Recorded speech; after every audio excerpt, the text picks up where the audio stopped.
رابعہ بصری رحمت اللہ علیہ کو دنیا سے گئے ہوئے 1200 سال ہو چکے ہیں، لیکن ان کا نام آج بھی زندہ ہے، رابعہ بصری۔ گلگت کی عورتوں کو بھی پتہ ہے رابعہ بصری کوئی بڑی اعلیٰ درجے کی خاتون تھی، پنجاب کی عورت کو بھی پتہ ہے، عرب کی عجم کی عورتوں کو پتہ ہے رابعہ بصری نہ کوئی شہزادی تھی، نہ کوئی ملکہ تھی، نہ کوئی وہ خوبصورت تھی، نہ کوئی خاندانی تھی، بلکہ عورت ہونے کے لحاظ سے ہر عیب اس میں تھا۔ خاندان اچھا ہونا چاہیے تو وہ غلام تھیں، باندی تھی۔ شکل اچھی ہونی چاہیے تو وہ بدصورت تھیں، کالی تھی۔ پہ چلو شکل بے کیسی ہو، خاندان کیسا، اولاد کے قابل تو ہو۔ رابعہ بصری اولاد کے قابل بھی نہیں تھی، بانج اس کو کہتے ہیں، جو عورت اولاد کے قابل نہ ہو اس کو اردو میں بانج کہتے ہیں، عربی میں عقیم کہتے ہیں۔ آپ کی زبان میں بھی کچھ کہتے ہوں گے، ہیں؟ شونی تھی۔ تو اب بتاؤ، عورت ہونے کے لحاظ سے کوئی چیز ہے؟ شکل، پہلا تاثر شکل کالی، دوسرا تاثر خاندان غلام، تیسرا تاثر اولاد کے قابل نہیں، بانج ہے، شونی ہے۔ تو 1200 سال کے بعد میں گلگت میں کیوں اس کا نام بلند کر رہا ہوں؟ میں نے کسی بادشاہ کی بیوی کا نام تو نہیں لیا، سکندر کی بیوی اور بنو امیہ اور بنو عباس کی ملکہ اور بیگمات، ان کے نام تو نہیں لیے۔ میں کہہ رہا ہوں رابعہ بصری، ان کی عادت یہ تھی، وہ روزانہ عشاء کی نماز کے بعد غسل کر کے کپڑے بدل کے اپنے خاوند سے پوچھتی آپ کو میری ضرورت ہے؟ اگر وہ کہتے کوئی نہیں ہے تو پھر پوچھتی مجھے اجازت ہے؟ کہتے اجازت ہے تو پھر مصلی پہ کھڑی ہو جاتی ہے اور فجر کی نماز تک مصلی پر کھڑی رہتی تھی۔ ان کا خاوند جلدی فوت ہو گیا، جوانی میں ہی بیوہ ہو گئی۔ تو حسن بصری بصرہ کے امام، کیا سارے مسلمانوں کے امام تھے، وہ خود آئے، خود چل کے آئے کہ میں آپ سے شادی کرنا چاہتا ہوں۔ وہ کوئی شادی کا شوق نہیں تھا ان کو، وہ تو اولاد کے قابل نہیں، شکل صرف ان کی نیکی اور ان کا جو اللہ سے تعلق تھا، ان کو یہ لالچ ہوا کہ یہ میری بیوی ہو جائے تو اس کی طفیل شاید میری بخشش ہو جائے۔ تو ان کے پاس آئے، کہنے لگے رابعہ میں آپ سے شادی کرنا چاہتا ہوں، خود پیغام لے کر آئے۔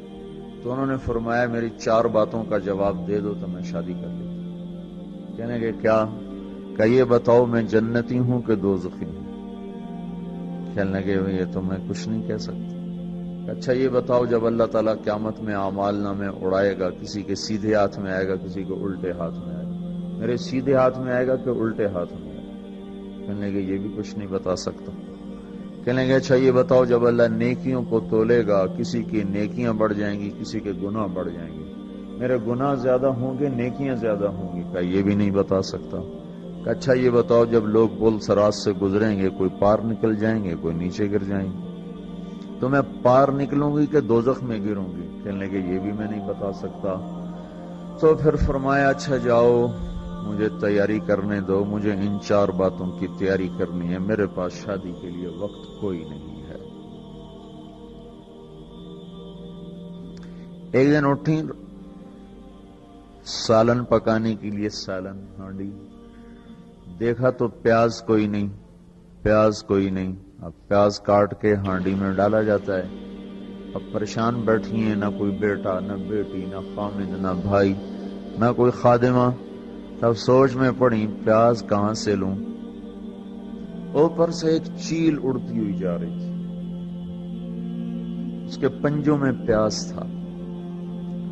جب وہ اوپر آئی ہے تو اس کے پنجے چھوٹے اور پیاز سیدھا رابعہ بصری کی گود میں آ کے گرا۔ جو ہم سے دوستی لگاتے ہیں ہم پرندوں کو ان کا خدمت گزار بنا دیتے ہیں۔ ہاں، جو اللہ سے دوستی لگا لیتے ہیں اللہ دنیا ان کے لیے مسخر کر دیتا، اللہ دنیا ان کے پاؤں میں ڈال دیتا۔ تو جب ان کا انتقال ہوا، رات کو ان کا انتقال، تو اپنی خادمہ سے کہا بس 2-4 آدمی بلا کے مجھے جلدی سے دفن کر دو، کسی کو نہ بتاؤ، صبح لوگوں کو بتا دینا، اور مجھے کفن دینا میری وہ اس چادر میں جس میں میں تہجد پڑھا کرتی تھی۔ تو انہوں نے راتوں رات دفن کر کے صبح اعلان کیا، شور مچ گیا، ہائے کیوں بتایا، کیوں نہیں بتایا، کیوں؟ تو اگلی رات ان کی خادمہ نے ان کو خواب میں دیکھا، سبز لباس پہنا ہوا، حسن و جمال، سورج چہرے پہ چمک رہا۔ پوچھا آپ کے ساتھ کیا ہوا؟ کہا میرے اللہ نے میرے ساتھ بہت عمدہ معاملہ کیا۔ کہا آپ کی وہ چادر کہاں گئی جس میں آپ کو کفن دیا تھا؟ کہا وہ اللہ تعالیٰ نے اتار لی ہے اور مجھے جنت کا جوڑا پہنایا ہے، اور اس چادر کو اللہ نے سنبھال کے رکھا ہے، جب قیامت کے دن میری نیکیوں کو اللہ تولے گا تو اس چادر کو بھی اس میں تولے گا۔ انہوں نے پوچھا منکر نکیر کا کیا ہوا؟ سوال جواب ہوتا ہے نا، منکر نکیر آتے ہیں، ان کا کیا ہوا؟ کہا وہ آئے تھے تو انہوں نے مجھ سے کہا من رب کی، تیرا رب کون ہے، تیرا رب کون ہے؟ تو میں نے منکر نکیر سے کہا جس اللہ کو 40 سال نہیں بھلایا اس کو 4 ہاتھ زمین کے نیچے آ کر میں بھول جاؤں گی۔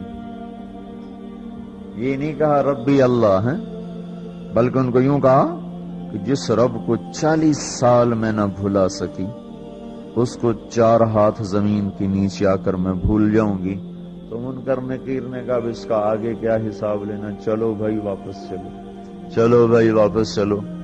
یہ بات آپ نے حضرت عمر سے فرمائی تھی، عمر وہ کیا دن ہوگا جب تو قبر میں ہوگا اور منکر نکیر آئیں گے زمین کو چیرتے ہوئے، اور ان کے ہاتھ میں ہتھوڑا ہوگا، ساری دنیا کے انسان جن اٹھانا چاہیں تو اٹھا نہیں سکیں گے، اور ان کی آواز میں بجلی کی کڑک ہوگی، اور وہ زمین کو چیرتے ہوئے آئیں گے، ان کے دانت لمبے ہوں گے، تو وہ آ کر تم سے سوال کریں گے من ربک ما دینک من نبیک۔